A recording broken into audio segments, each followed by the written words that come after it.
एक व्यक्ति ने पुलिस स्टेशन में जाकर सूचना दी कि सोनपुरा में रात को रामकुमार ने महेश को गोली मारकर उसकी हत्या कर दी। एफआईआर दर्ज करके दोषी को पकड़ा जाए।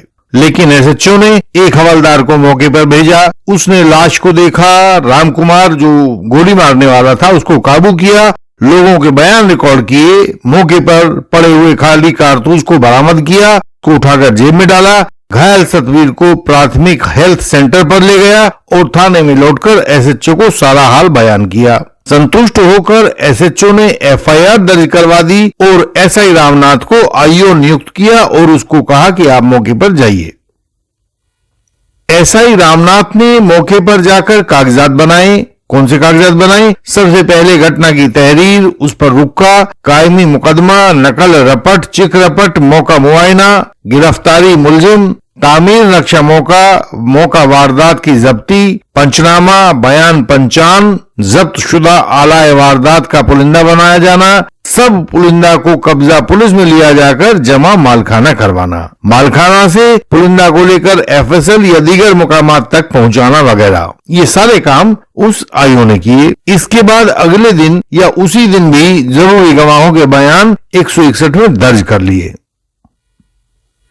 इस तरह से किसी भी केस में बिल्कुल शुरुआत से दो पक्ष बन जाते हैं। एक उन घटनाओं का जो वास्तव में मौके पर घटित होती हैं, जैसे ऊपर अभी बताया गया है, ये वास्तव में ही घटना थी, और दूसरा जिनको कागजात में घटित हुआ दिखाया जाता है, यानी कि जो विवरण तैयार किया जाएगा पुलिस आईओ के द्वारा, उसमें घटनाओं का क्रम दूसरी प्रकार से दिखाया जाएगा। जैसे खाली कारतूस बरामद करना, सतवीर को हेल्थ सेंटर ले जाना, लोगों के बयान वगैरह दर्ज करना, ये सारे काम एफआईआर दर्ज होने से पहले किए गए थे। लेकिन वास्तविक कागजों में सबसे पहले एफआईआर को दर्ज हुआ दिखाया जाता है। कानून के मुताबिक एफआईआर दर्ज होने से पहले कुछ भी इन्वेस्टिगेशन नहीं किया जा सकता है। लेकिन असलियत में होता क्या है कि सारी जरूरी इन्वेस्टिगेशन तो एफआईआर दर्ज होने से पहले ही की जा चुकी होती है, और इसलिए एफआईआर को किसी अन्य समय पर दर्ज हुआ दिखाया जाता है, जिसको हमने पहले भी अपने एंटी टाइम्ड एफआईआर और एंटी डेटेड एफआईआर शीर्षक के तहत आप लोगों तक वीडियो बनाकर पहुंचाया था।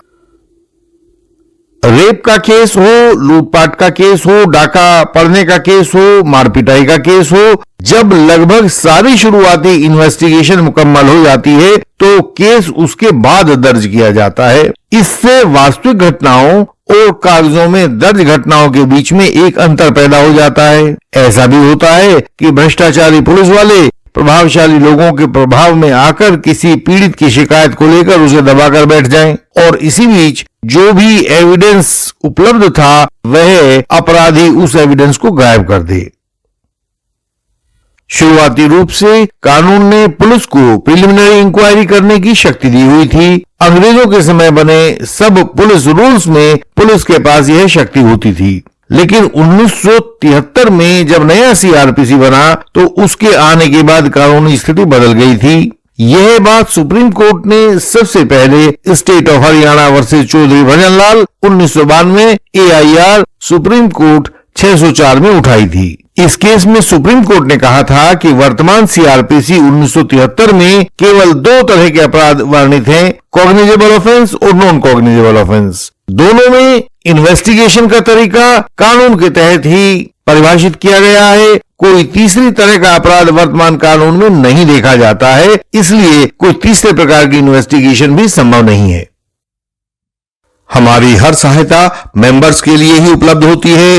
मेंबर्स बनते ही हम आपके पीडीएफ दस्तावेजों को पढ़कर आपके केस की दशा और आगे की दिशा आपको लिखकर बता देते हैं। क्वेश्चन, डिस्चार्ज और एक्विटल, जो भी आपके केस में संभावना बनती है वह संभावना भी आप तक हम पहुंचा देते हैं। जीतने के लिए भविष्य में क्या क्या करना जरूरी है यह भी बताते हैं, और यह आपको सब कुछ मुफ्त बताया जाता है। मेंबर्स बने और अपने केस को जाने, उसका भविष्य और उसका समाधान जाने, झूठे आरोपों से बचने और अपनी जीत की आवश्यकताओं को जाने। कॉग्निजेबल ऑफेंसेस के मामले में जैसे ही officer in-charge of a police station, जिसको हम एसएचओ कहते हैं, को किसी कॉग्निजेबल ऑफेंस की सूचना मिलती है तो वह एफआईआर दर्ज करने के लिए बाध्य हो जाता है। यही चौधरी भजनलाल के केस में कहा गया था। फिर उसके बाद कुछ भी इन्वेस्टिगेशन किया जा सकेगा। कॉग्निजेबल ऑफेंस के मामले में एफआईआर दर्ज करने से पहले कोई इन्वेस्टिगेशन करना गैर कानूनी होगा। पुलिस द्वारा मौके पर पहुंचना, बयान दर्ज करना, गिरफ्तार करना, ये सारे काम एफआईआर दर्ज करने के बाद ही हो पाएंगे। उससे पहले कुछ भी करना कानूनन गलत होगा। चौधरी भजन लाल में ही सुप्रीम कोर्ट ने आगे बताया कि दूसरी ओर नॉन कॉग्निजेबल ऑफेंसेस होते हैं जिनमें पुलिस द्वारा कुछ भी नहीं किया जा सकता है। पुलिस के पास नॉन कॉग्निजेबल ऑफेंस में तहकीकात करने की शक्ति नहीं होती। वह ज्यादा से ज्यादा इन बातों को मजिस्ट्रेट के सामने रख सकती हैं और फिर यह मजिस्ट्रेट का विवेकाधिकार है कि वह इन मामलों में आगे क्या कदम उठाता है। वैसे भी नॉन कॉग्निजेबल ऑफेंस के मामले में केवल 200 सीआरपीसी की शिकायत का किया जाना ही एकमात्र विकल्प होता है, जिसके एविडेंस को देखकर मजिस्ट्रेट आरोपी को समन कर सकता है या नहीं कर सकता है। वह उसकी अपनी विवेकाधिकार की शक्ति है। यहां महत्वपूर्ण बात यह है कि यदि किसी घटना में एक कॉग्निजेबल ऑफेंस तथा नॉन कॉग्निजेबल ऑफेंस दोनों घटित हुए हो तो वर्तमान सीआरपीसी 1973 में उस कॉम्बिनेशन को, जिसमें दोनों प्रकार के ऑफेंसेस हैं, उस कॉम्बिनेशन को कॉग्निजेबल ऑफेंस माना जाएगा और पुलिस एक्शन लेने में सक्षम हो जाएगी। चोट मारना सेक्शन 323 और बेइज्जत करना सेक्शन 504 आईपीसी दोनों ही नॉन कॉग्निजेबल ऑफेंस हैं। लेकिन यदि चलते हुए व्यक्ति को रोककर तब मारपीट और उसकी बेइज्जती की गई हो तो यहाँ सेक्शन 341 आईपीसी लग जाता है, जो कि कॉग्निजेबल ऑफेंस है। इस प्रकार से यदि ये तीनों ऑफेंसेस एक साथ किए गए हों तो यह पूरा combination section 323, section 341, section 506 IPC बनकर कॉग्निजेबल ऑफेंस बन जाएगा और पुलिस अपनी शक्ति इस्तेमाल करने में सक्षम होगी, इसकी इन्वेस्टिगेशन कर पाएगी। सुप्रीम कोर्ट ने यह भी कहा कि वर्तमान सीआरपीसी 1973 के तहत ऐसा कोई अपराध नहीं है जो कॉग्निजेबल या नॉन कॉग्निजेबल की श्रेणी से बाहर का हो सकता हो। इसलिए इन्वेस्टिगेशन का कोई तीसरा प्रकार भी संभव नहीं होगा जिसमें एफआईआर दर्ज करने से पहले इन्वेस्टिगेशन किया जा सकता हो। यानी कि पुलिस के द्वारा की जाने वाली तमाम इंक्वायरी, तमाम इन्वेस्टिगेशन सुप्रीम कोर्ट ने चौधरी भजन लाल वाले केस में रोक दी थी। यह जो चौधरी भजन लाल में किया गया था, कानून का एक सुस्पष्ट वर्गीकरण था और इस स्पष्ट वर्गीकरण ने अगले 20 सालों तक भारतीय कानून पर राज किया और पुलिस को काफी हद तक मनमाना होने से रोक कर रखा। बाद में 2014 में सुप्रीम कोर्ट के 5 जजेस की संवैधानिक बेंच ने एक अन्य फैसला दिया जिसने उस चौधरी भजन लाल वाले 1990 के फैसले को मान्यता तो दी, उसका अनुसरण भी किया, लेकिन साथ ही साथ उस केस में थोड़ा सा परिवर्तन भी कर दिया।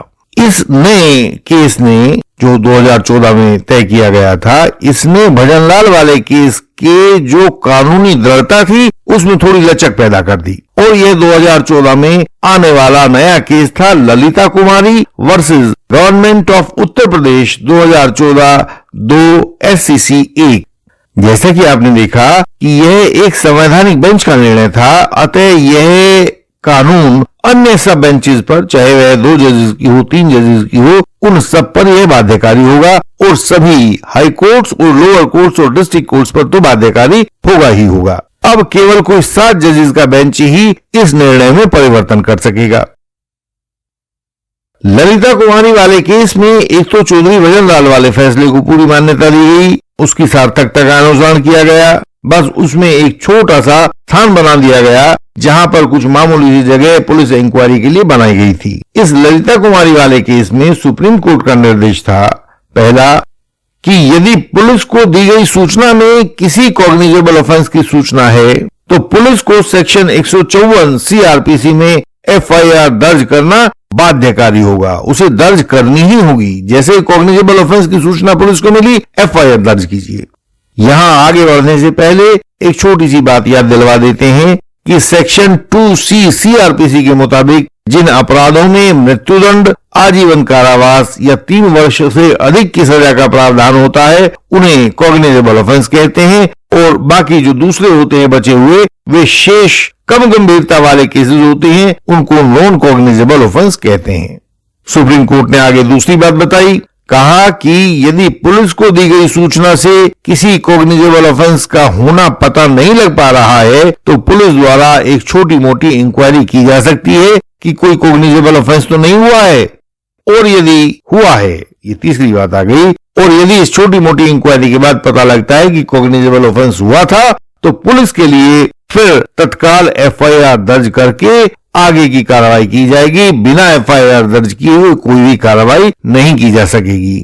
उन्होंने अगला पॉइंट बताया कि यदि कोई कॉग्निजेबल ऑफेंस नहीं मिलता है तो रजिस्टर में सूचना दर्ज करके 1 सप्ताह के भीतर जो सूचना देने वाला था, फर्स्ट इन्फॉर्मेंट था, उसको इस बाबत बता दिया जाएगा कि हमने आपकी सूचना की तहकीकात की, प्रिलिमिनरी इंक्वायरी की, लेकिन उसमें हमें कोई भी कॉग्निजेबल ऑफेंस नहीं मिला है, इसलिए हम इस केस को बंद कर रहे हैं, ताकि उस इन्फॉर्मेंट के पास आगे अपने कानूनी एक्शन लेने की गुंजाइश बाकी बची रहे। सुप्रीम कोर्ट ने कहा कि इसके अलावा निम्न प्रकार के केसेस में भी पुलिस एफआईआर करने से पहले एक प्रिलिमिनरी इंक्वायरी कर सकती है, और ये वाले जिनमें इंक्वायरी की जा सकती है केसेस निम्नलिखित हैं। पहले, वैवाहिक या पारिवारिक विवाद में ऐसा किया जा सकता है। दूसरा है कि कमर्शियल विवाद में पहले इंक्वायरी की जा सकती है, फिर एफआईआर किया जा सकता है। तीसरा है कि मेडिकल लापरवाही वाले मामलों के विवाद में भी ऐसा किया जा सकता है।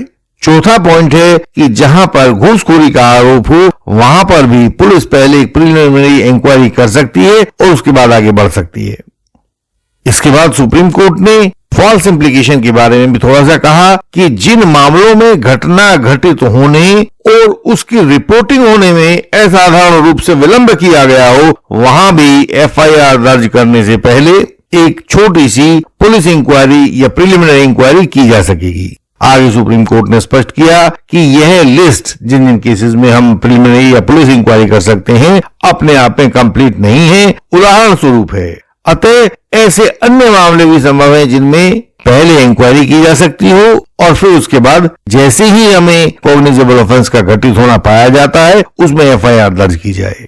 साथ ही सुप्रीम कोर्ट ने यह भी ताकीद की है कि इस तरह की जाने वाली प्रिलिमिनरी इंक्वायरी को 7 दिन से ज्यादा का वक्त नहीं लगना चाहिए तथा इस दौरान की जाने वाली कार्रवाई के सभी चरण थाने में रखी गई जनरल डायरी में दर्ज किए जाने चाहिए। ऐसा नहीं कि आप कुछ भी करें और प्रिलिमिनरी इंक्वायरी के नाम पर अपनी जेब में रखी किसी डायरी के अंदर सब नोट करते चले जाएं और बाद में कह दें कि हमने कर लिया लेकिन वहां कुछ मिला नहीं। ऐसा नहीं, जो भी आपको वहां से मिलेगा, प्रिलिमिनरी इंक्वायरी का जो भी रिजल्ट निकलेगा, वह आप अपने थाने में रखी हुई जनरल डायरी में, जिसको जीडी कहते हैं, जीडी के अंदर दर्ज करेंगे। तो इस तरह के इतिहास से गुजरकर पुलिस इंक्वायरी का स्टेटस अब वही है जो सुप्रीम कोर्ट ने इस ललिता कुमारी वाले केस में तय किया है। यदि इस केस का उल्लंघन किया जाता है तो आप अपनी सहायता के लिए कोर्ट में पहुंच सकते हैं और वहां से लीगल रिड्रेसल का रास्ता अपना सकते हैं। इंडियन लीगल सिस्टम उन लोगों को राह दिखाता है जो झूठे आधार पर कानूनी केसेस में फंसा दिए गए हैं।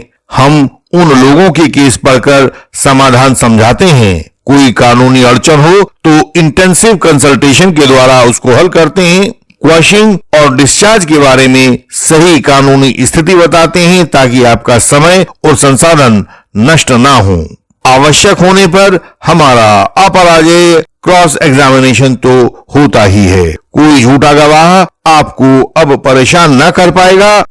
केवल क्रॉस के द्वारा ही ट्रायल जीता जा सकता है। जो क्रॉस ठीक से नहीं कर पाते हैं वे ट्रायल में हार जाते हैं और अपीलों में वर्षों तक चक्कर लगाते हैं। आप इस कानूनी प्रक्रिया के शिकंजे में ना फंसें। हमारी वेबसाइट है indianlegalsystem.org।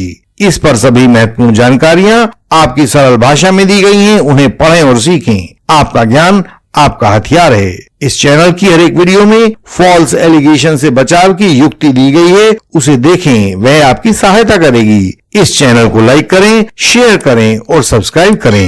बेल आइकन को प्रेस करें ताकि कोई नई वीडियो आपसे छूट ना जाए। हम आपसे अगले वीडियो में फिर मिलेंगे। तब तक के लिए प्रणाम।